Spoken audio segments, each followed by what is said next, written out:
The year that the fire alarm went off at 5 a.m. when I was staying there. And I really You did. show up in a robe. It could be like, Never staying here again. Hugh Hefner. Yeah, that was at the, I stayed at the conference place. Quiet on set, Awful. It's gross. 5 seconds, bring up the rodeo. Janky. And Emerald Inn or some Emerald. you're live. Yeah. All right, welcome everyone. This is the Auburn School Committee meeting for October 23rd, 2024. Call this meeting to order. This is being conducted both no more Zoom. It's being conducted in person and being recorded by Auburn Cable Television. All are welcome to join us in person here at 5 West Street.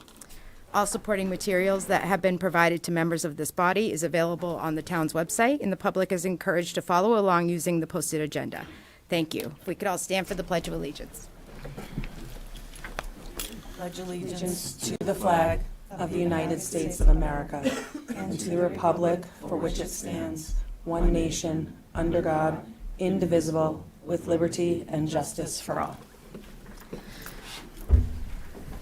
The vision of the Auburn Public Schools is to educate and prepare students for the opportunities and challenges of a changing world.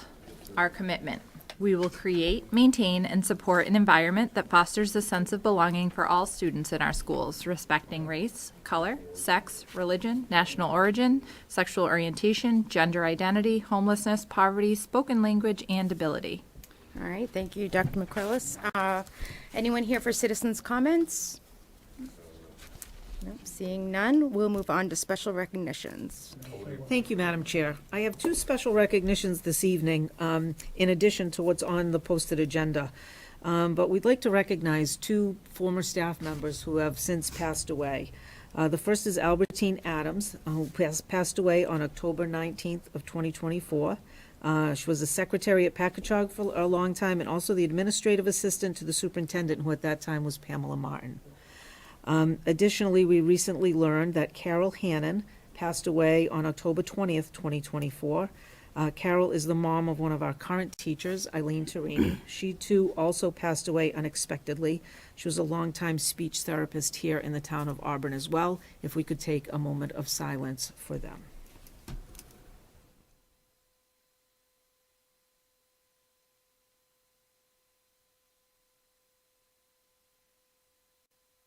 Thank you.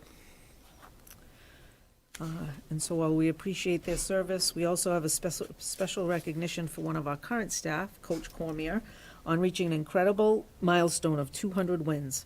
His leadership and dedication have transformed the Auburn football program and have also profoundly impacted the lives of young men and women on and off the field. His mentorship has instilled the values of hard work, resilience, and integrity in his players and have shaped athletes into champions in every aspect of life. Here's to more victories ahead, both in games and in the lives you continue to inspire. He averaged over 8.2 wins per season throughout his 25-year coaching career in Auburn and is a 6-time Super Bowl champion coach. Nicely done, Coach Cormier. So we appreciate that. He had hoped to attend, but he is at a fitting for his daughter's wedding. That's coming very soon, so Yeah, that's much more great. important than being recognized for that. So, Yes. but each Cormier's up. Congratulate him on Yeah, that one. congrats to him. That is quite an accomplishment. Through the chair, my brother was his first captain his first year. Ah. All right, seek a motion to approve the minutes from October 9th, 2024. I have an edit. My name isn't spelled right on page 5. Oh, okay. That's all. Got that, Mandy? Got it. Okay. I'll make a motion to approve the minutes with the name edit. Second. for- All right, all those in favor? Aye. Aye. Okay, there's a vote, and we do have student reps here tonight, so I'll turn it over to you guys.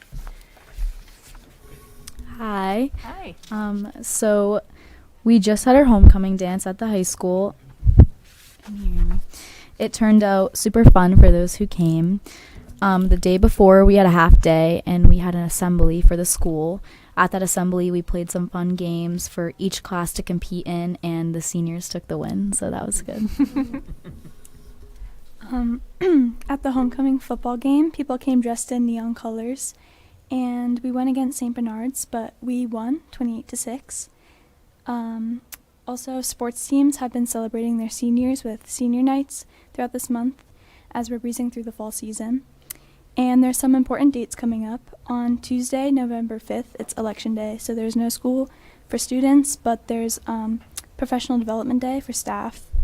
And Monday, November 11th, it's Veterans Day, so no school for students or staff. Our famous lip sync battle is fast approaching. We are getting excited for each grade level's performances at the Thanksgiving Assembly, and that will be happening on November 26th. We also just got Powder Puff approved. That will be taking place sometime in November. We don't have a date yet, but the football team helps coach junior girls and senior girls to have like a fun game and compete in flag football, so that's always fun. And then lastly, the Unified Basketball Senior Night is tomorrow night at 3:30 at the high school, and all supporters are welcome and encouraged. Great. Awesome. All right. Thank you for that report. Any questions or comments for our student reps? Seeing none. All right. Thank you very much, girls. Thank you. We'll move on to the superintendent's report. Excellent. So this evening, we have Mr. Kennard and some of his AP Gov students. If you want to come up and introduce themselves, they have a presentation for us about some of the work they're doing around Election Day. Great.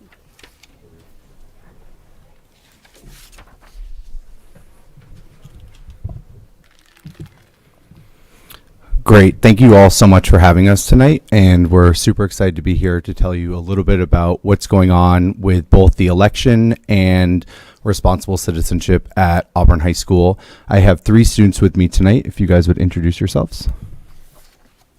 Hi, my name is Annika Berg. Hello, my name is Carly Biemendorfer. Hi, my name is Hector Alonso. So we'll first start off with our training that we recently had as for town election officials. Our story starts all the way back in 2016, and Deb Gremo, who was the town clerk at the time, came to me with a really great idea, and she said, "Hey, would your government students like to participate in the election?" And I said, "Not so close." And I said, "That'd be great."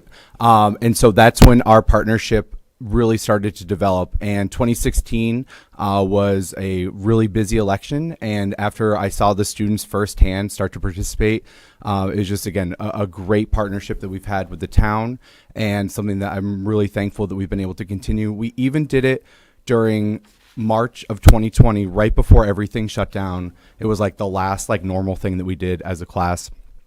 So I'm thankful to have been able to do that for every single year. And this year will be no different. We're into another presidential election, so this will be our 3rd presidential election as a class, and the students are really excited to look forward to participate. And so we'll hear a little bit about their experience from being trained the other day.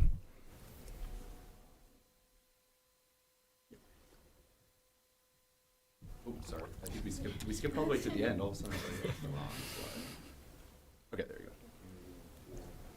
41 million members of the Gen Z will be eligible to vote in 2024. It is our responsibility to not only vote ourselves, but also to get people our age to vote as well. In AP Government and Politics class, we registered to vote and also volunteered to be election workers. Many of us are excited not only to cast our first ballot, but also to help out and see the voting process. Through these experiences, we hope to get our generation to be more apt to vote and get involved, especially with the number eligible to vote being so high as 41 million.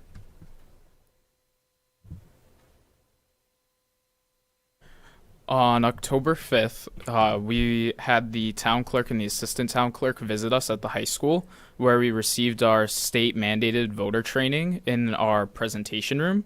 That included us going through all the different voting positions of where the voters check in, to helping voters at the voting booths themselves, all the way to getting the votes through the counting machines and making sure that everything runs correctly. They trained us through all of the different possible scenarios that could end up happening, most of which would just be to end up calling whoever the supervisor is that is there. They also taught us how to utilize the poll pad system, which is used to check in voters at the first table when you walk into the building. An example of just one situation that they taught us how to go through and handle would be in the case that someone walked in wearing a piece of political clothing, where you just kindly ask them to either cover it or just exit the building for a moment and just go ahead and remove it or change it in some type of way, so that way it wasn't in any way showing specific support to any candidate or party whatsoever.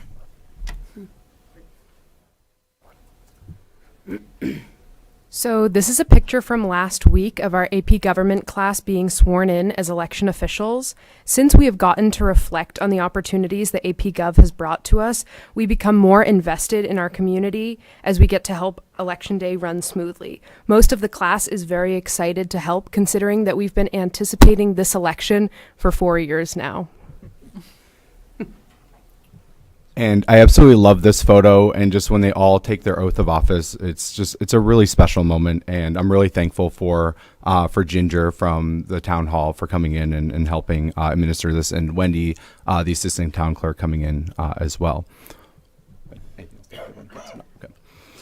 So a few of the benefits of our adventure of becoming town election officials, I think it really comes down to the students being able to actually participate in the election. It's truly an amazing experience.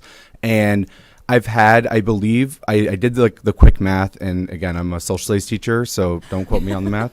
But I think roughly we've had about 400 Auburn High School seniors be election officials over the years. And not one time has a student ever said, oh, that was terrible. Because I always tell them, like, if it was terrible, we won't do it. And they are honest, and they said, no, it was a great experience. It's something that we would really honestly never do. And I think that it's a great way for them to work on their soft skills, to be able to practice their communication skills, to build relationships with other people in the community. And you'll notice that there's usually a large age gap between my seniors and the other people volunteering for the election. And it's great to see, like, the friendships usually develop pretty quick. And it's something that honestly they might not be able to participate in for a while just because of work, school, etc. So it's a great way to get involved. We've had a lot of former students get involved as well. And so overall, I've just been really thankful for this opportunity, and really thankful for the students to show enthusiasm. And it's a great thing, for as many of them are working on their common applications the other day. Again, putting town election official, I don't know how many students actually are able to put that on their resume. So I think it's a really nice, to set our students apart from other students in the college application process. So really great. Any questions about town election official training before we switch to responsible citizenship? Through the chair, so you can't wear any political clothing when you go vote? I never knew that. I didn't either. No, that's really cool. I guess we've never done it. That's why we weren't asked to Right, leave. we were never asked to leave. Yeah, it is interesting, and you can wear it outside of the basically the Broder Memorial is where the marker is, and that's was 100 feet. I don't know. I think it's 100 feet. Yeah, don't quote me on that. So, but yeah, so that's the barrier. Good. Any other questions? I think it's great. Yeah, it's awesome. Nicely done. Nicely In done. that picture, all those kids committed to this, that's amazing. Yeah. So, yeah. It really is. I like Amelia. That's one of my favorite moments. I really like it. Yeah. So, Your little dad in the back. yeah, I know. Yeah. Yeah. Very excited. I hope you guys get a free meal out of this. It's a long day. They do feed the students. do, Yes, good, they do all feed right. You the guys, students. is it only AP Politics and Government that can do this, or Great other students do question. it? So that's the primary audience. I've had a few students that aren't in AP government asked to do it in the past. So it's kind of like if someone else hears about it and wants to do it, of course, they're more than welcome to. I feel that that's my captive audience. So that's usually why I offer to them first. And it's a little bit more easier to organize them because they have to sign up for a schedule. And they have to, again, we do a permission slip for it as well. So that's the reason why. So, yep. Great. All right. So we'll move on to responsible citizenship. So these students, some of them have me back to back. And as I always say, the jokes don't get any better, between periods. And so, it's a long time, almost 2 hours of Mr. Kennard back to back. So, Hector gets a break in between. He has both classes, but at least he has a break in between. So, responsible citizenship. If you recall, last year we made a graduation requirement, and so I really appreciate the support from the school committee. It's been a really great year so far, and the students have, I think, really taken to the topics that we've been teaching. Of course, they have, say in what we're doing. Some topics are of more interest than others, and we always try to adapt the curriculum to the ever-changing world that we're living in. So far we have covered, we started off looking at student loans and the college process. We have a great partnership with our guidance counselors who are able to come in and help the students navigate through the non-Viance process, scholarships, college applications. So that's really enjoyable. We then went on to building personal budgets and using free apps like EveryDollar, and the students were able to make a budget that that really started to work for their everyday situation. I know some students in this group have stuck with it and have kept working on it. Carly's done a great job, and maybe Hector and Annika as well. But I know for a fact Carly's been using EveryDollar a lot, which is great. We then went into credit and debit cards and the differences, and again how to navigate the idea of using a credit card versus a debit card in 2024. Social media is what we're currently on, and so we'll do a little bit more of a highlight of our social media curriculum. That's what the students will tell you more about. We're then going into taxes, and as I tell the students, I apologize to the first time I ever taught taxes, and the lesson, again, I've been teaching for 17 years, probably one of my worst lessons ever the first time I taught taxes. So I've dialed it in, we can teach taxes now. And taxes are really hard if you don't have that background. So I'm thankful for the students sticking with it, and now again about 5 years of teaching this class, the tax lesson is way better. So if I could go back and apologize to every student individually from the first year, I'd do that. Then insurances, big purchases, and that's the direction that we'll be heading for the class. So we'll talk a little bit more about, I don't know why I'm sorry, it keeps jumping. Okay, Annika will talk to us a little bit more about social media. So social media has a major impact on American citizens, especially tweens and teens, who by the time they go to high school, college, and careers already have a very large digital footprint. Many tweens and teens don't understand that everything they put online is now in the universe forever. It never gets taken down. They don't understand what a digital footprint really even is, and I feel this topic is very important because it's one that is expanding rapidly. The internet is never going to slow down or halt. Everyone is expanding it so very rapidly, and this topic this topic is something that's just going to continue to get more complex, and I think that it's really important to educate people as it expands. So our current data tells us that students are receiving smartphones between the ages of 12 to 13 years old. And even more so, about 42% of 10-year-olds have smartphones now, 71% of 12-year-olds, and then about 91% of 14-year-olds will have smartphones. And that's a far cry from the old clamshells that that I had in high school, and a far cry from a Zach Morris phone from Saved by the Bell. And I think that it's important that we understand that these students have almost an unlimited amount of searchability on the internet, and so trying to teach them some responsibility on what that looks like and what their digital footprint looks like, I think is really important. And the students have been really invested in learning more about this, and we'll talk more about the AI and the algorithm in just a moment. But it's been some really great conversations. I think that the youngest person to have a smartphone in our class this year was fourth grade, 9 years old. Yeah. So fourth grade. And again, that's that it varies, of course, year by year. But when I ask the students, that's usually it. Sometimes again, the days of having, again, it used to be, oh well, it was just a phone that could only call or something like that. But those days are pretty much long gone. But this is the data that we're sinking our teeth into right now, and the ages are getting younger and younger every single year. So The Social Dilemma is a movie in which we watched in class for responsible citizenship. It covers a ton about social media usage, what the real issue is, where it all started, and the expected direction that it's going to take in the future. The movie talks a lot about how you're affected in ways that you wouldn't even think of or imagine at all, as well as it features several creators of different features that you wouldn't even think about someone had to make within the movie, and how about they regret making it and how they wish that if they could, they'd go back and not create it. For example, like the like button on Facebook, the person who created it was featured in the film and expresses his regrets about making it just because of the rabbit hole that it started between engagement and just overall time looking at different things online for people, which all gets tracked by this whatever social media you're on. It also goes through how people have tried to start a change throughout the tech industry for ways of making stuff seem less addicting, to not tracking everything that you're looking at or really just engaging with more than other things. So that way it becomes sort of like a less addictive thing. Because overall, just the amount of time spent on screens, on social media apps and everything, like the average number is just ridiculously high compared to where it should be, especially to prevent things such as damage to your retinas, especially at night and everything.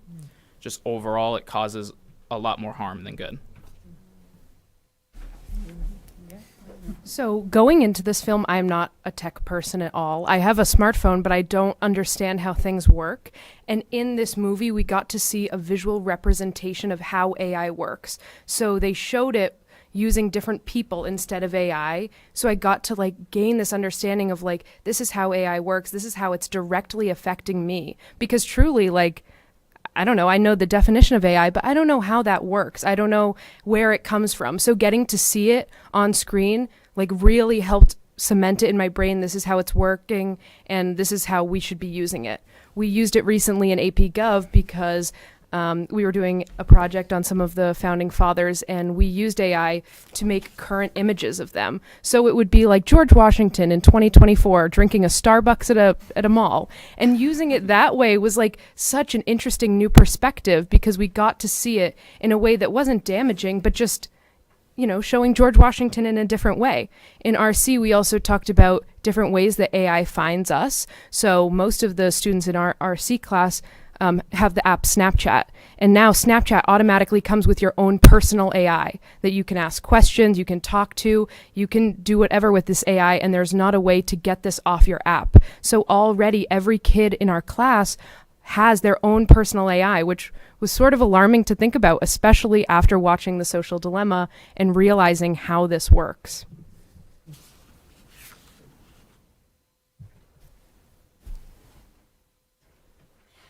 This is a quote by Cameron Dallas. It says, "You learn the hard way. That's the thing with social media. Nobody knows they're doing."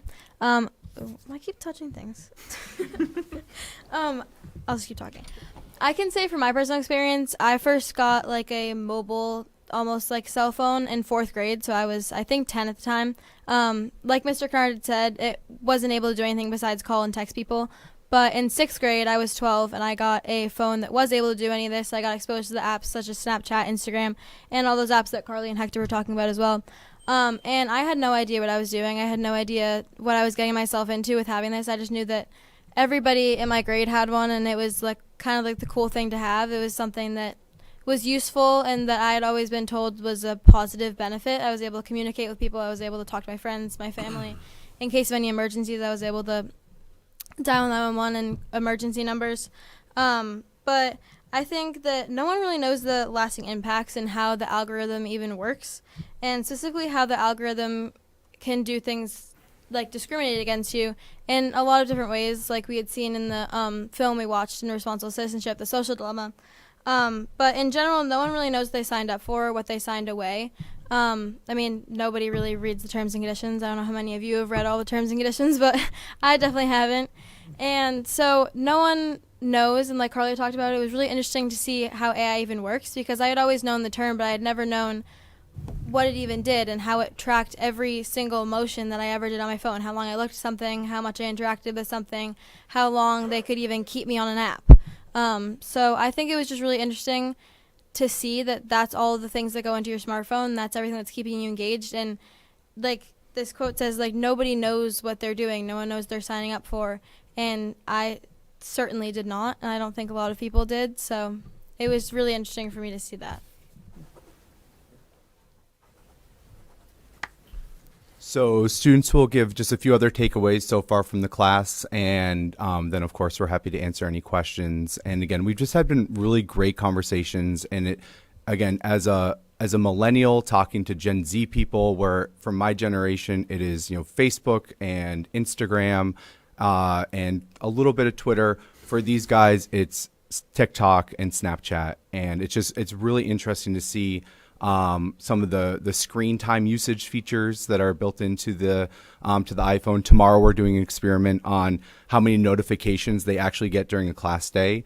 I know for a fact, based on some of the screen time data, that some of the students get well over, I don't think I'm exaggerating, was it 1,000? 1,100 Snapchat notifications a day. And 900 from behind me. So again, it's fascinating. So every time they get a notification from anything from Schoology, Gmail, TikTok, Snap, etc., they're going to do a tally up on the board tomorrow. And so we're going to see how, you know, again, really tracking the distracting nature of their phones. Yeah, so it'll be interesting. Yeah, I'll send you guys a picture when we're done. Yes, please do. Okay, so any other takeaways? And then, of course, happy to answer any questions. The biggest thing that I got from the movie overall was the fact that when you're using a social media app, you aren't really the directed consumer of the app. The companies turn you more into the product more than anything, where they collect your data, they find out everything about you, what you like, then they take that and sell it to advertisers. They're not concerned about you spending money or doing this or doing that, just because whatever you do, they know about, and they can sell as data to advertisers, specify exactly what to show you. That's why in cases where like you're just sitting near your phone talking about something, maybe you Google it once and then you go open an app and now you see 30 ads for it, because in this scenario, you're the product, you're the exact thing that they're selling more than anything. So although this movie that we watched recently was so mind-blowing to me, my favorite part of responsible citizenship so far, as Mr. Kennard mentioned earlier, was the budgeting unit. So the best part of taking a class with Mr. Kennard is that he wears his heart on his sleeve. Mr. Kennard is very transparent with us, which makes so much of an impact. So when we were doing the budgeting unit, he was willing to sit down with us. At one point I was like, okay, Mr. Kennard, this is what I make. What should I be doing with it? We pulled up my bank statements, and Mr. Kennard is just like always able to sit down and be like, okay, let's try this. This is what I do. He doesn't mind sharing personal information with us sometimes, and that helps. That experience, that wisdom from someone who knows more is what helps us. So now I have the budgeting app that Mr. Kennard taught us about, and I'm like, okay, I have $30 put aside this month for Halloween. Okay, I have $400 going into my college savings. Like, having that structure has been so important, and having someone lead the class that has just been so open with us, like Mr. Kennard has such a good, sorry, not to flatter you, but he really does. He has such a good head on his shoulders, and to listen to someone talk and just be so personable with us, but also so real. Hey guys, this is what my budget looks like. We don't go out to eat. We do this. That's so important, especially for kids who are just learning how to survive in the world. From a little bit of a different perspective, but also adding on to exactly what Carly had said, Mr. Kennard is so transparent with us and so great at doing this entire course. We make a joke a lot of the time. Oh, first I should say my favorite unit was the college unit, and we were doing a lot about like college applications and student loans and different things that go along with the college experience and the college application process. But with that, like, we would make a joke a lot in the class saying, like, oh, once we get our letters, like, we're just going to show him and he'll decide, like, what should I do? Like, what's best? Like, how much money should I be spending on this? Like, what am I doing? And, like, once we get our financial statements for every college, we'd be like, okay, is this good? Like, what am I going to do? But I definitely think that he's just a great teacher of everything that he teaches. But my favorite was definitely the college unit and the student loans unit, just because it really opened my eyes to how much college really costs. Like, I would think I would look at something, I'd be like, oh, that's a nice school, I want to go there.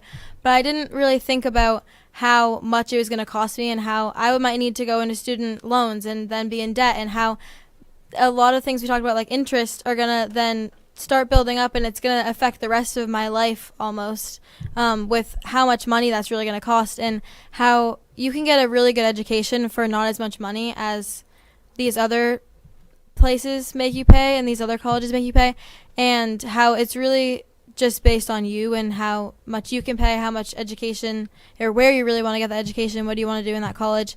And I just think it was really mind-opening for me, and it definitely changed a lot of my college choices and the places that I felt like I wanted to go to. And I really just think that was because of Mr. Kennard and how good he was at teaching the course and really making all those topics stick in our head and really resonate with us as we went through the unit. Thank you.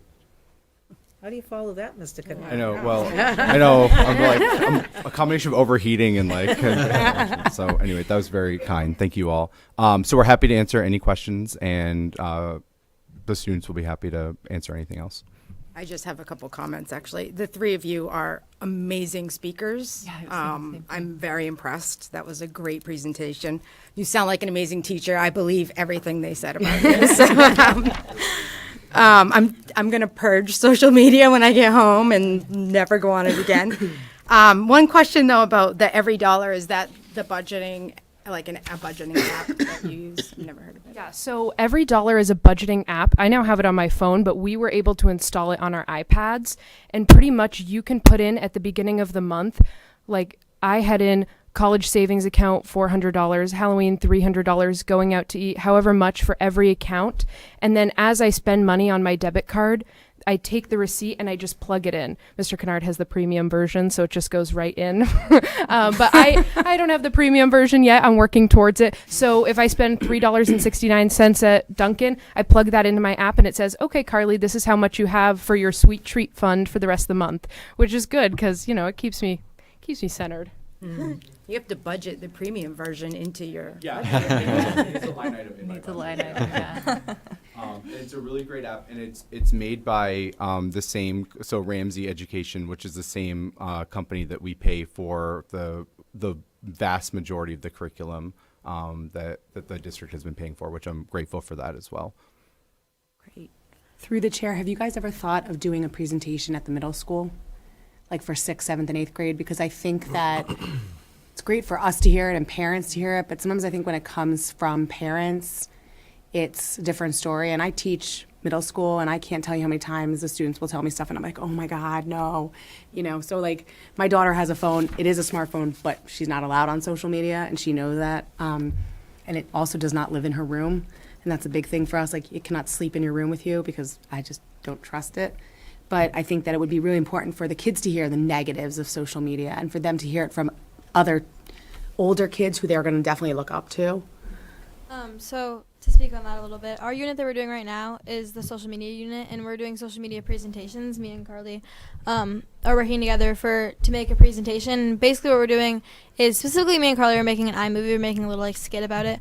But it's a presentation that was intended for middle schoolers. That was the kind of the rubric that we had and the audience that we wanted it to face. And Mr. Kennard had said at the beginning of the unit that we tried to get to the middle school, try to present it, but the cost of the busing and everything was too expensive and it took too much time out of our day. I think that's what you said. Yeah. And so, I'll elaborate on it. Yeah.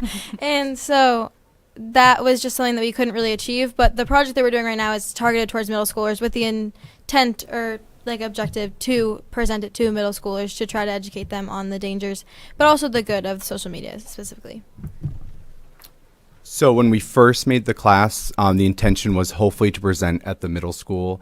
But at that time, so this was 4 years ago, it was too difficult for us to secure funds. And again, this is like COVID and peak COVID, and too difficult to secure funds for the bus and to work out a schedule. But we're hoping maybe in the future that this will be an opportunity. And one of my kind of in the back burner ideas is, once we have some of these presentations made, I'll have a new crop of exemplars that we can show and hopefully say, I think that these are worth our while to be able to come down to the middle school. And I emphasize the fact that I could tell them something all day, but I think hearing it from Absolutely. Seniors in high school, like that goes a long way from because from me. Yeah. your consumers, the students, Yes. want that product. Right. And I'm old But the now. words that you yes. guys put. Yeah, absolutely. Yep, absolutely. Great question. Through the chair, has anyone deleted Snapchat yet? I can talk quickly. So I haven't deleted Snapchat, and I'm sorry for that. But Annika and I's project, it's kind of like a silly skit because we have to have some fun. And in her project, I wish we had it today, Annika's character takes a Snapchat and it says, "I hate Mr. Kennard," and she posts it on her theoretical story. And then my character sees it and we go tell other people. And at the end, Annika's character does delete Snapchat. So I think it's a good video, and I hope that one day if a middle schooler sees a presentation like that and realizes, wow, once I put this out there, even if I delete it, I can't get it back. I hope one day they do. I hope they're stronger than I am and they do delete it. I also have not deleted Snapchat, which again I apologize for. But yeah, in the skit that we do, I am the bad guy in the skit that we do, and I do post a Snapchat that says that I hate Mr. Kennard, and at the end I end up going to the Supreme Court actually, and I get ruled like guilty for that, for posting on my story. But that whole Supreme Court end to it was kind of based off of the actual Supreme Court case that was ruled, where the girl was actually innocent in this case, and they proved that she had free speech to say whatever she wanted. But she did post something saying a lot of things about her school and her cheer team, and it went to the Supreme Court, and we learned about that in AP Gov along with responsible citizenship. They did rule that she had free speech, but I think that it was just a cool connection to what we were actually saying in the project and an actual real life situation that happened at the Supreme Court. How do I see this video? I want to watch Yeah, I wanna this. see this video. We gotta see. It sounds great. If it's anything like this presentation, it's going to be great. So. And interestingly enough, through the chair, that you have free speech, but it doesn't mean that there's not consequences for your free speech. And so that's a big one too, that it's hard for students to comprehend that even though you have the right to say it, doesn't mean you should. Absolutely. I think it's Mahoney v. BL is what the case that you're Yeah, speaking to. I've seen it. And through the chair, I just want to say thank you to Mr. Kennard. Yes, thank you. You know, we talk a lot about how do we engage kids in learning, right? And I think there's kind of a jackpot in this class. But it also fits a lot of things that I know way back when we did the first round of the strategic plan, right? There's a lot of talk. Kids don't know how to spend money. They don't know how to budget. They don't know how. That's been around in conversations for a long time. So to see this pulled together, to see these three very eloquent young people who give us all great hope for the future, because you're very impressive. It's just really something that I think speaks to, you know, we're rowing in the same direction and we're doing some great things in our school, and we just appreciate everything you're all doing. So nicely done. Very, very nicely done. Thank you. Yeah, spread your knowledge. Make sure Yeah. you're doing the right thing. So. We found one of the easiest things, and this is straight from the video, and I ended up doing this, was one, I did delete my Instagram, but just turning off, thank you. But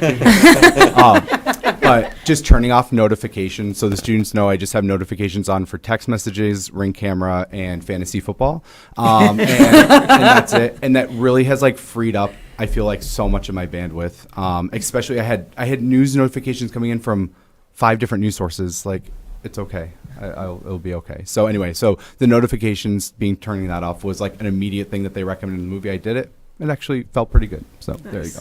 Okay. And News thank is you awful so much anyway, for having so us. Yeah. Thank you. So if you could come up, just shake Yeah, our it was hands, and great. then you're all free to go. Very Nicely good done. job, guys. Good luck. Thank you. Nice to see you, Hector. Nicely done. Great job. Great job. Nicely done, Annika. Thank you so much. Awesome. That's wonderful. Thank you. Thanks, Carly. Nicely done. Thank you. Thank you, ladies. Thank you. I have the Zach Morris one if you want to show and tell. Okay, all right. I don't think they got that reference. the Zach Spencer, Morris thank song. you so much. Nicely Oh my done. gosh, you're Thank you fabulous. so much. Amazing. Great job. I Thanks kinda for wanna everything. take You're the making a class. huge difference. Nice job. Yeah, I don't know if they got that reference. Have a great rest You too. Thank you, you you. That was fantastic. Oh my God. Yeah, they are very eloquent. Very Videos eloquent. for the future. Very eloquent. All right, now back to reality, I guess. Yep. we will move on to unfinished business. In your packets, again, you have the copies of the three policies related to student data privacy and security and responsible use that Mr. Bouvier spoke about at our last meeting. We're considering this the first read since last time was really a presentation, so I don't know if anyone had any questions or thoughts, but this will continue on until we go through the three reads of it to see if there's anything you'd like modified. Any questions or comments, concerns from anyone so far? Through the chair, really quick, the legal jargon that's in here, section 22 of the USC, somebody fact check that? So these policies are formatted, a lot of them come right from MASC. Okay. And then they're tweaked to fit our needs. So yes, and Eric has also, Mr. Bouvier has also collaborated. He's in an association for tech directors where they get this. So this wasn't, he didn't physically write every word of this. These are already best practices that are out there. That's what I figured. I Yes. just was like, I've never heard of some of this. I just wanted to make sure, okay. Yeah. All right, and thank you for that. Obviously, you're thoroughly Yes. through these, Yes. so it's awesome. All right, so no more questions. So I guess another week? Yep, or another meeting. Another Yep. meeting, yep. Yep. All right. All right, the next item is just the strategic plan update. So you do have a copy of the PowerPoint in your packet. I'm not going to go through everything that's in here, but I thought this was an appropriate time to just take a minute and talk about some of the things directly connected to some of the initiatives in the strategic plan so that we stay on course. And I think what you'll find is, and the reason I'm not going to read all of this to you is mainly because a lot of these things we've been talking about every week, which is, I think, the intent of a strategic plan, right? Is that it's not something separate and apart from the daily workings of the school, but it's something that is used and has helped to guide what we do. So the first slide just shows the overall cover page of our strategic plan with the big categories of teaching and learning, health, wellness, and safety, community partnerships, along with the three categories that are embedded under each of those. So I have a little bit of information about each of them. So the first one under teaching and learning is about enhancing the social emotional learning of our students. And so a couple of highlights from here. So on the left are the items from the strategic plan. On the right are the things that we're working on related to those. You've heard a lot in the last few meetings about Lenny Learning, right? That's a program that we're taking on that has a huge wealth of information to help kids with not only social and emotional learning, but mental health. And that's a resource that's available to everyone. You'll also see here, again, we've talked about the Sandy Hook Anonymous Reporting System that's coming. Again, another tool to help enhance the social and emotional learning of our kids. The next category of the strategic plan is about cohesive content programming. So right now, we are undergoing a review of novels being used across the district, particularly at the middle and high school level, to make sure that we're looking at through the lens of bias and as well as diversity. So what do our authors look like, and that kind of thing. And we've also, we've talked about investigating History Pilot, which is happening at Swanson Road in the middle school. That's supposed to be a highly rated, really effective program that we're excited about because some of our social studies programming is on the older side. So this is going to breathe some new life into what we're doing. Mr. Keller has led the way with ensuring that any curriculum we do bring on board is also noted in Ed Reports and Curate, which are two organizations that rank programming for effectiveness. And so we make sure that those are being used so that what we're purchasing and what we're using in our classrooms is has been proven to be effective for kids. And this is true right now where we're going to be piloting two separate math curriculum, and that would be looking at a K-8 implementation. So we, I think there are going to be some classes trying some of that out. So that's exciting as far as the content going. Moving on, the next category around culturally conscious teaching and high expectations. So here you'll see, I note the ADL, which is the Anti-Defamation League that we've worked with. Safe Schools presentation through the Department of Ed, which is focused on LGBTQ plus issues. We've had training with them.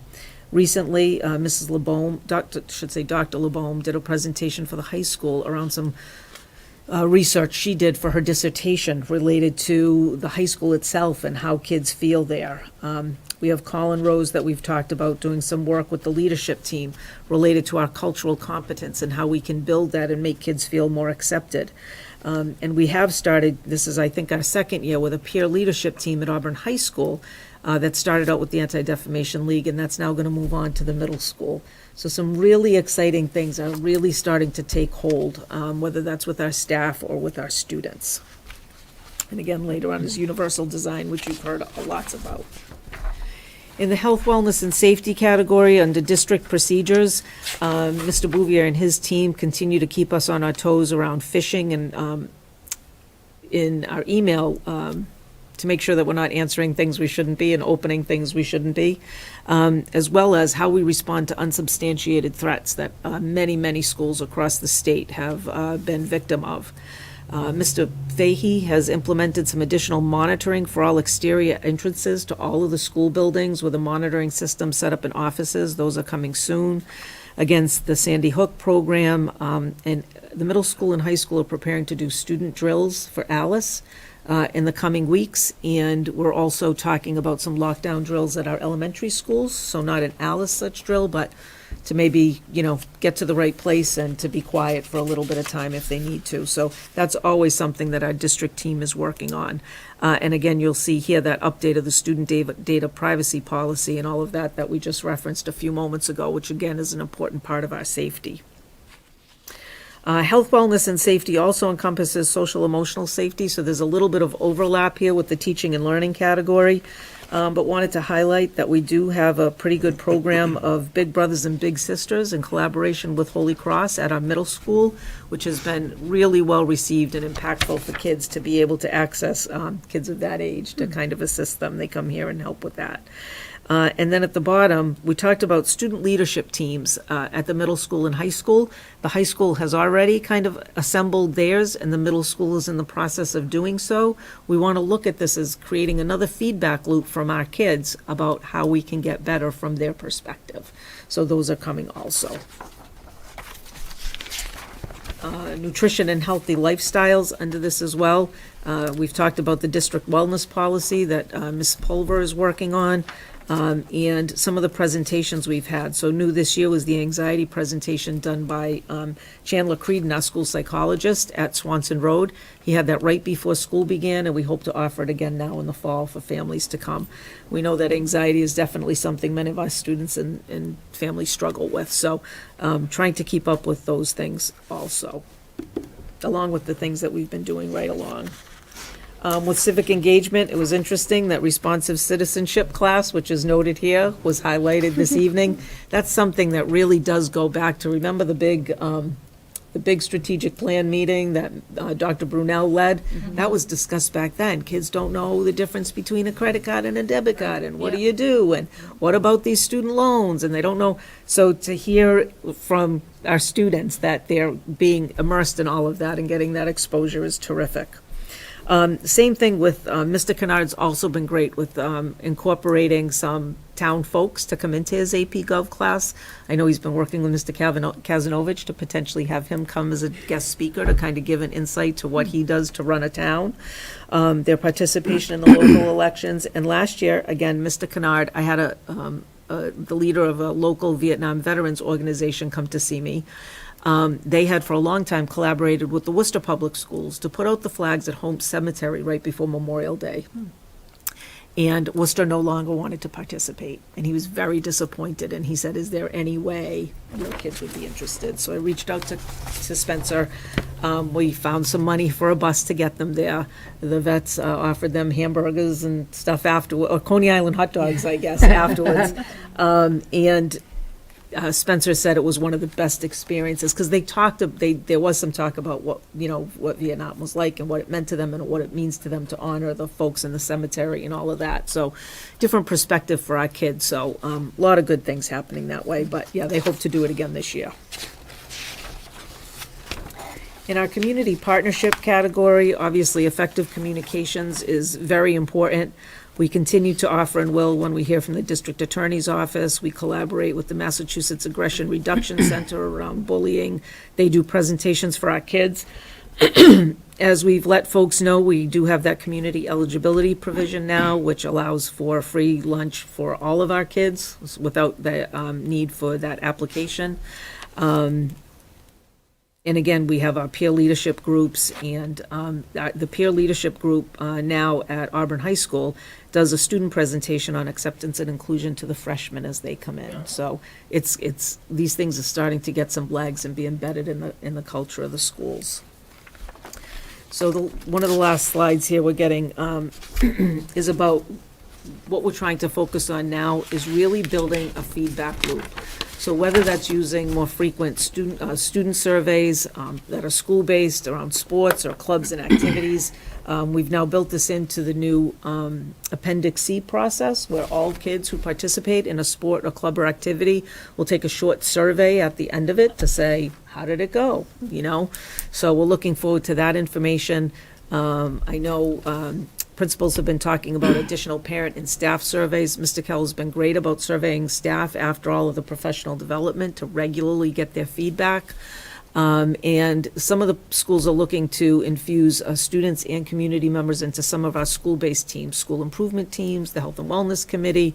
I have school improvement teams up there twice. I must have thought that was extra important. But certainly the high school and middle school student advisory committees, that's definitely something that's been missing and something that's going to take hold. So that I think is going to bring a lot to us. And so what's ahead, and what do we still have to do? So interesting, when they talked about, we have intergenerational connections here, but I think, again, this group that spoke this evening made that, right? Because we know that most poll workers are folks, you know, older folks, and to have the high school students there with them is terrific. I need to move forward on a more robust welcome for our new families and to put something together for that. That's been in the strategic plan for a bit. One of the next steps, too, at the high school, mentoring, internship, and job opportunities for students in the community. We have such a great connection with the Auburn Chamber of Commerce that we're hoping we can try and build that in, right? It gets tricky around the school schedule and to not have kids miss things, but I think that's something that would be a great addition for our high school. The district and school safety teams, those are a priority, but we can't ever let them become commonplace. We have to make sure that they are really active. Ongoing work around cultural competency for staff related to microaggressions, related to acceptance, related to making kids feel welcome. And that is a definite goal with things that are upcoming this school year. And then to reinstitute content-focused teams K-12 for consistency of programming. Some time ago, we used to have teams that would meet once a year, like the math team. So there would be somebody that representing math K-12. The same thing for ELA, science and social studies. Those faded a bit when COVID came along, but we're going to put those back to make sure that we can really build a system of programming beyond the standards, which do that to some degree for us, but what does it mean for us here in Auburn? So this document does continue to guide our work and help us row in the same direction. And I think we've accomplished a lot, right? I don't want to go through every little thing, but there's a lot there. And this doesn't even outline every single detail. But it has been great to have this as a guide. And I use this quote often, right? But history will judge us by the difference we make in the lives of everyday children. And I think we're doing that, you know, in lots of different ways. So I don't know if anyone has any questions about any of that. Any questions? Dr. Shuman? I have a question about the Big Sister, Big Brother program. Yes. Is that led kind of by guidance? Like, do they recommend kids? Mhm. Okay, all right. It actually has been Andrew Shore, who's our social worker at the middle Yep. school. He was the one that made the connection with Holy Cross Oh, and put the good. whole He's program great. together. And then he worked with the rest of the guidance team to determine students who might benefit most from that. And then there's a bit of a review process because, as you can imagine, right, we only have a limited number of the big brothers or the big sisters. So you have to be very particular about how you make those matches. But yeah, he's doing a great job. Oh, great, that's awesome. And then one other question.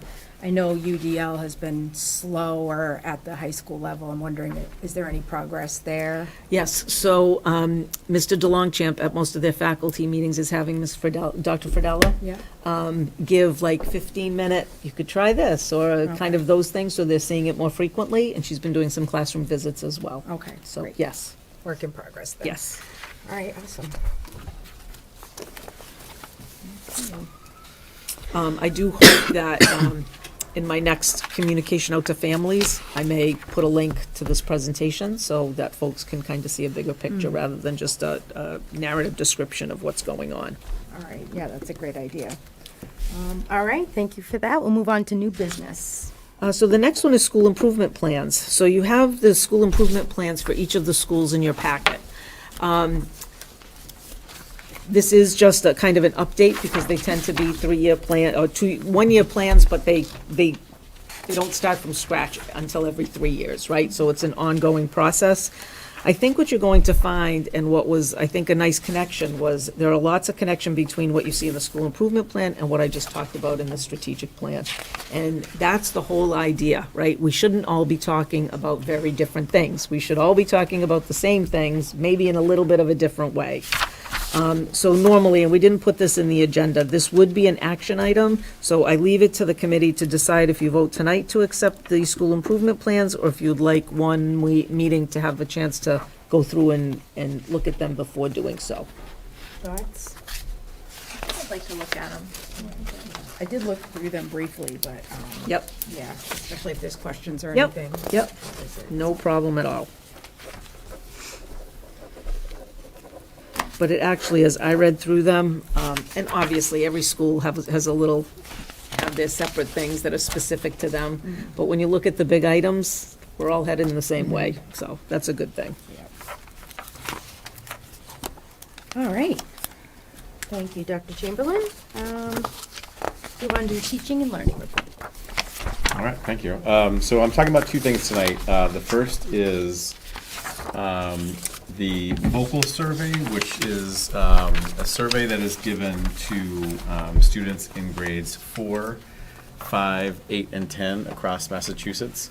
It is based on the U.S. Department of Education's school climate surveys, and it is based on 3 dimensions of school climate: engagement, safety, and environment. It's an annual voluntary survey, so schools and/or districts can decide whether or not they want their students to take it. It's administered online, and it's taken in grades 5 and 8 after the science MCAS, and then in grades 4 and 10 after math MCAS. So the results from Vocal just came out, and so I'm going to talk a little bit about what we're doing with the data, and we'll take a look at some of the data. But so there's 3 dimensions of Vocal. We look at engagement, safety, and environment. Engagement, you can see each of these has kind of 3 sub-bullets underneath it. Engagement, we talk about adults and students valuing diversity. How do the adults manage and the students manage dynamics of differences, avoiding stereotypes? Do students feel engaged intellectually, emotionally, and behaviorally? And that includes our families engaged in that process. And then we look at relationships and respect between staff and students and between students. With regards to safety, do students feel a bond to their school? Do they feel safe in their school environment? And then we also look at bullying and the extent of bullying that occurs, as well as how do we counteract bullying. And then lastly, environment.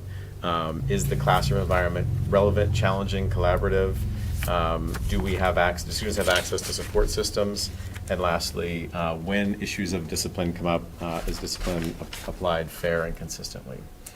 So these are not exact questions because the questions aren't released, but these are because Vocal is based on the U.S. Department of Education school climate surveys, these are some of the questions that students are asked, or some of the prompts that students are asked, and they rate strongly, agree, or disagree. So, things like all students are treated the same, students respect one another, things like around the school grounds, are the school grounds kept clean? My teachers praise me when I work hard in school. My teachers connect what I'm learning to life outside the classroom, and you can clearly see an example of that in this next presentation.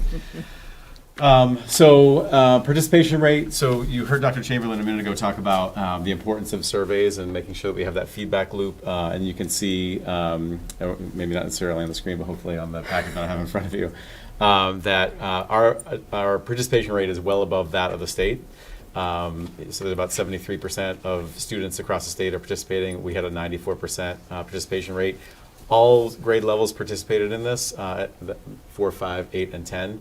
And this just depends on the number of students who might have been absent that particular day or who didn't actually fill out anything on the survey. So we were pleased with our participation rate, and we think it gives us valuable information as we look to constantly improve. So when students are asked these questions and when we get our results back, there are 4 different climate categories. 30 or lower suggests or tells you that that school has a least favorable climate. 31 to 50, somewhat favorable. 51 to 70, favorable. And 71 or greater is most favorable. So I've told you there's 3 different categories. The one to the left here, school climate, takes all 3 of these, engagement, safety, and environment, into consideration. So that's why you see 4 up here. But if you look across all of these, so Auburn is, I guess I'll maybe call that peach, but I invite somebody to correct me on that color. Salmon. Salmon, okay, clearly.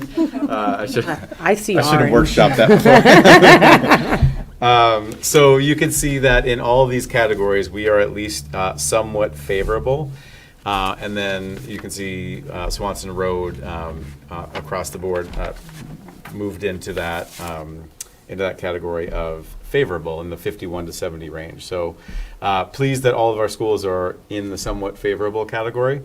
Obviously, there's always room to grow and to look at some of the things, and that's some of the work that we're doing right now at the school level and at grade levels, and having conversations about, what are some of the things that some of the data when we break it down into item analysis, and that's something we can do, and I didn't present that tonight because that would have been incredibly small for you to see, but some of those subcategories we can look at where students might be telling us that there are some areas that we need to address. So we're looking for patterns, we're looking for strengths, of course, and we're also looking for areas of growth in each of these parameters.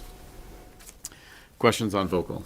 Yeah, actually, are you surveying them? You said after MCAS. Is it like right after MCAS? Yeah. Because It's maybe right after the MCAS. timing is bad. Yeah, that's Because they're probably really agitated at that point. I can Yeah. imagine Same them day? giving It's glowing right after. results. immediately Right after. It's about a 20-minute survey, but it's from the state. It's on. They're taking it online right after, as soon as they close the science God. MCAS. Comes right and up, math yeah. MCAS. Fair. That is such a bias. Okay. Through the chair, I think that probably we didn't have, some of the participation might have been kids that lasted the whole day, who didn't get to the survey. That's also true. Yes, Yes. good point. So Yes. that's a big Yeah. one. That's true. Yeah. Also, through the chair, have we, the questions, and I know you haven't seen them, but are they a little less higher level for the little kids? Because I'm pretty sure if I asked my kid, are all students treated the same regardless of whether their parents are rich or poor, she's gonna look at me I don't know. She's 8, so I'm just wondering Yeah. if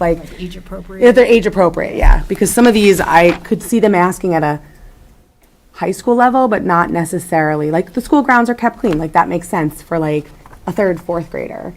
But, Yeah, and I honestly, I have to assume, but I actually Yeah. don't know. They don't reveal, they don't show us the questions that are asked, but what they do tell us is they're based on the Department of Education's, and what I pulled from you are questions that are asked in that Department of Education, but that is just a general collection of the questions. It Yeah. doesn't actually say who they're targeted for, what age level they're targeted for.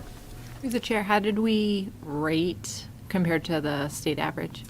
Yeah, so the state average is right in that ballpark. So in that, Okay. and I think I want to say that it varied on there, but and actually the state averages you can look at on the Department of Education website, where you can see where they were. But they were in the, I want to say, in the 45 to 55 range. Yeah. on, Okay. on most of these So things. all kids are agitated. That's Yeah. it. Yes, So that's good, as long as we're all consistent across So the the whole board. state gives it the day of the MCAS? That is, yep, that's Okay. how it is administered. And that's why I think some districts choose not to do it. And, on the one hand, we get that. On the other hand, it's really valuable information. It's free to school districts. And the dashboard that comes behind this for schools, they can really drill down through the data. So that's a really good thing. So you don't want to pass up the opportunity to have something like that. But no, I would agree, timing's not the best. Yeah.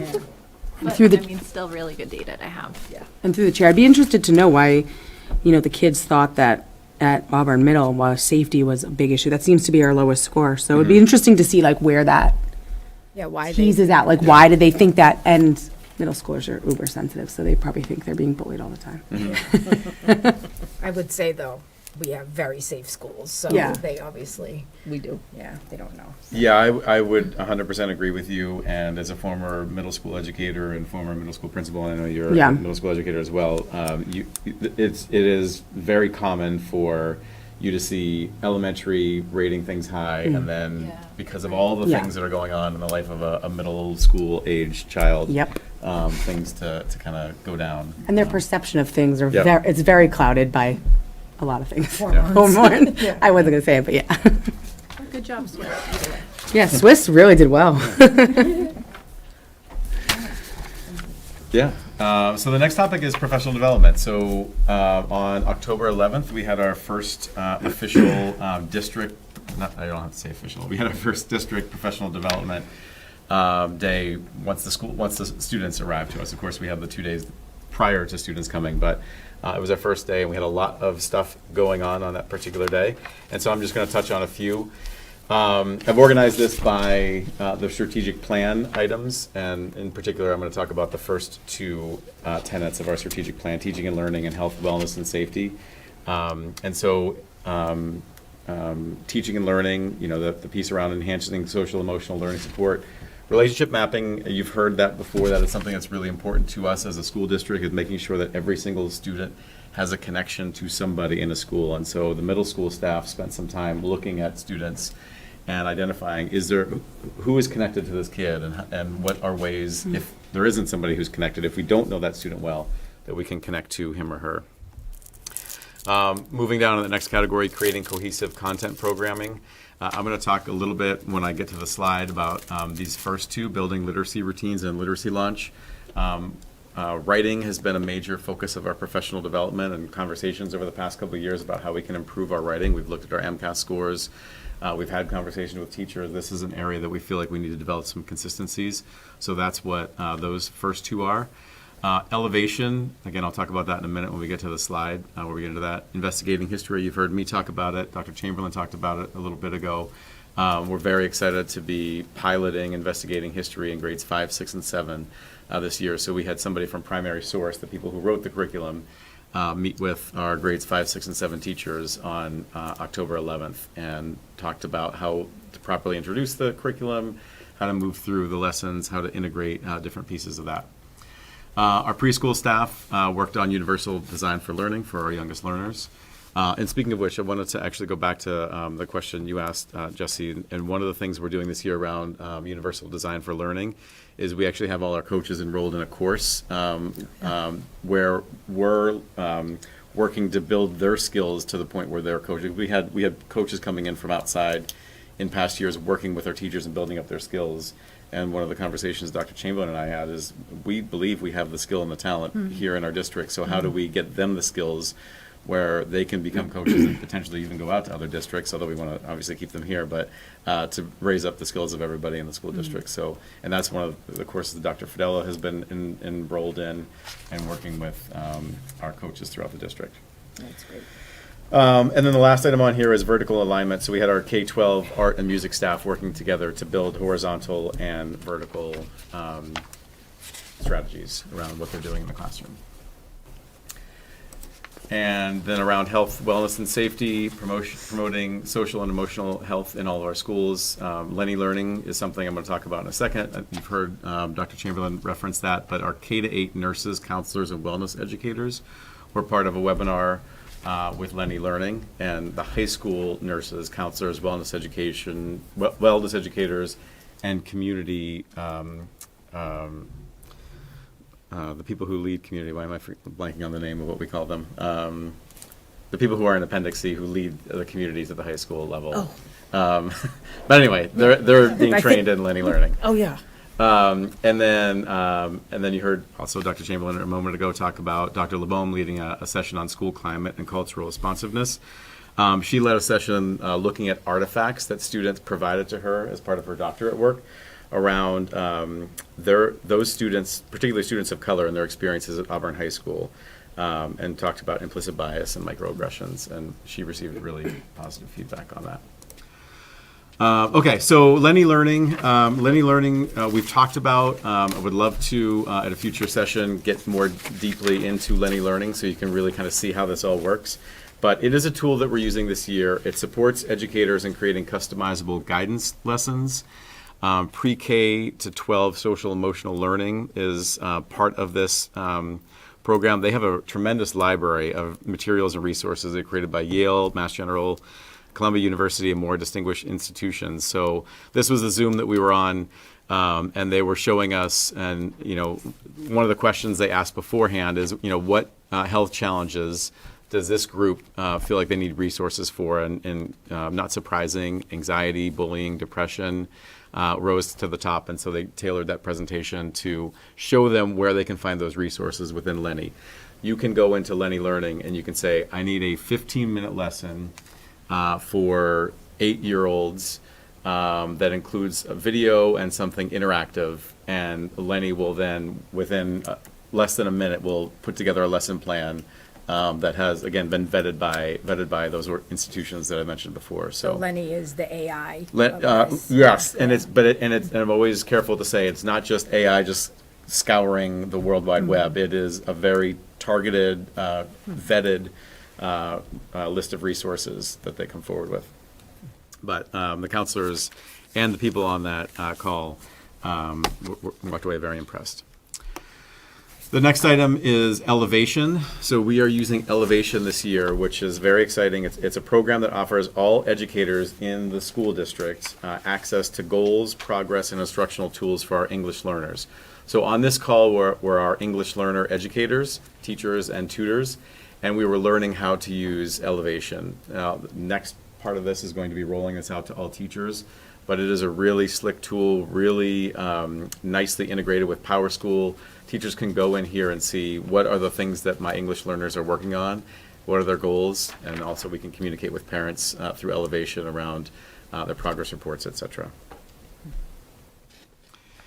Okay, so then writing are the next two slides. There's some other things, obviously, that we did on October 11th, but not everybody got me pictures. And so this is the K-1 group. So we had teachers at Bryn Mawr and Packagug both go to Packagug. It is our first of 3 sessions this year from Empowering Writers. We spent a lot of time last year identifying who we think could come in and work with our teachers, who has some of the best professional development, and Empowering Writers was well above anything else that we looked at. And it's not bringing in a curriculum. It is working with what we already have. As you know, we had Wonders. We brought in Wonders last year as our we brought in the newest version of Wonders, K-5, and so Empowering Writers works really well with our Wonders program at that level. And so this lesson was the first of 3. It was about modeling and guiding practice in the classroom. Having teachers make an explicit connection between reading and writing.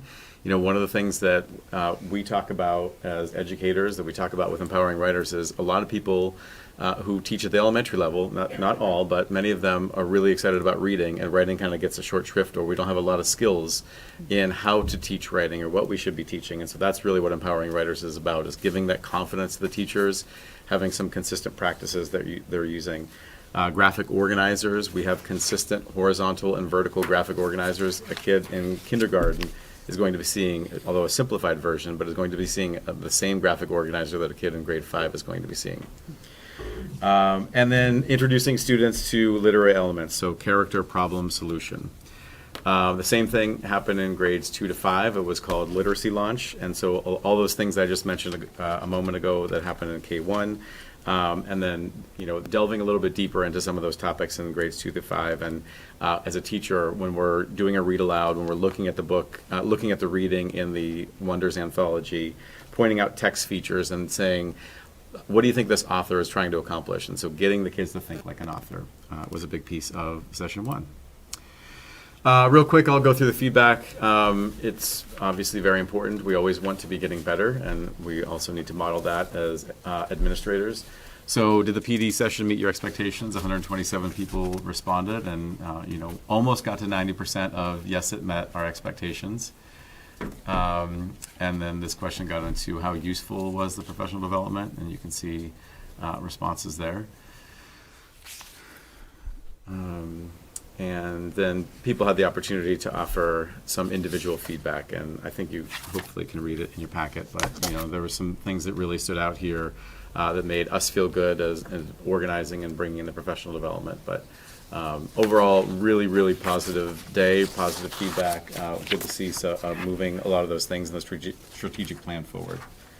So, and then our next Professional Development Day is coming up soon. The students mentioned it earlier, but November 5th, it's Election Day, and we are really excited to have Brian Mendler, who is a nationally recognized, highly sought-after presenter, come and speak to all of our staff, pre-K through 12, to talk about building relationships and how to work with some of what can be sometimes our most difficult students who can challenge us for a variety of reasons.